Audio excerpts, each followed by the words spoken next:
മദ്യനയ അഴിമതി കേസിൽ സുപ്രീം കോടതി ജാമ്യം അനുവദിച്ച ഡൽഹി ഉപമുഖ്യമന്ത്രി മനീഷ് സിസോദിയ ജയിൽ മോചിതനായി. മദ്യനയ കേസിൽ അറസ്റ്റിലായ 17 മാസത്തിനു ശേഷമാണ് ജയിൽ മോചനം. കേസിൽ വിചാരണ ആരംഭിക്കുന്നതിലെ കാലതാമസം പരിഗണിച്ചാണ് സുപ്രീം കോടതി ജാമ്യം അനുവദിച്ചത്. 10 ലക്ഷം രൂപയുടെ ബോണ്ട് നൽകുകയും പാസ്പോർട്ട് സറണ്ടർ ചെയ്യുകയും വേണമെന്നായിരുന്നു നിബന്ധന. ജസ്റ്റിസുമാരായ BR ഗവായ്, KV വിശ്വനാഥൻ എന്നിവരടങ്ങുന്ന ബെഞ്ചിന്റേതായിരുന്നു ഉത്തരവ്. മദ്യനയ അഴിമതി കേസിൽ അറസ്റ്റിലായ സിസോദിയയെ ജാമ്യത്തിനായി വിചാരണ കോടതിയിലേക്ക് അയക്കുന്നത് നിയമവ്യവസ്ഥയെ പരിഹസിക്കുന്നതിന് തുല്യമാണെന്ന് കോടതി നിരീക്ഷിച്ചു. 17 മാസമായി ജയിലിൽ കഴിയുന്ന ഒരാളുടെ വിചാരണ ഇതുവരെ ആരംഭിച്ചിട്ടില്ല. വേഗത്തിൽ വിചാരണ നടത്തണമെന്ന പൗരന്റെ അവകാശം ലംഘിക്കുകയാണെന്നും കോടതി നിരീക്ഷിച്ചു. സാക്ഷികളെ സ്വാധീനിക്കാനുള്ള ശ്രമങ്ങൾ നടത്തരുതെന്ന് കോടതി നിർദ്ദേശിച്ചിട്ടുണ്ട്.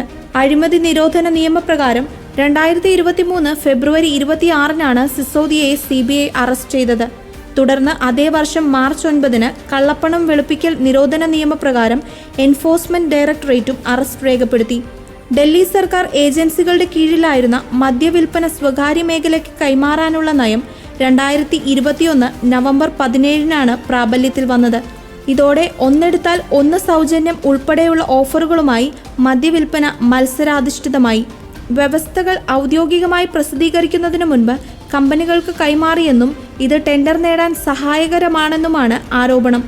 കമ്പനികൾക്ക് ലൈസൻസ് ഫീസിൽ 144.36 കോടി രൂപ ഇളവ് നൽകിയതിലൂടെ സർക്കാരിന് സാമ്പത്തിക നഷ്ടമുണ്ടായെന്നും ആരോപണമുണ്ട്. ലഫ്റ്റനന്റ് ഗവർണറായി VK സക്സേന ചുമതലയേറ്റതിനു പിന്നാലെയാണ് അന്വേഷണം പ്രഖ്യാപിച്ചത്. CBI പ്രാഥമിക റിപ്പോർട്ട് നൽകിയതോടെ കേസ് രജിസ്റ്റർ ചെയ്തു.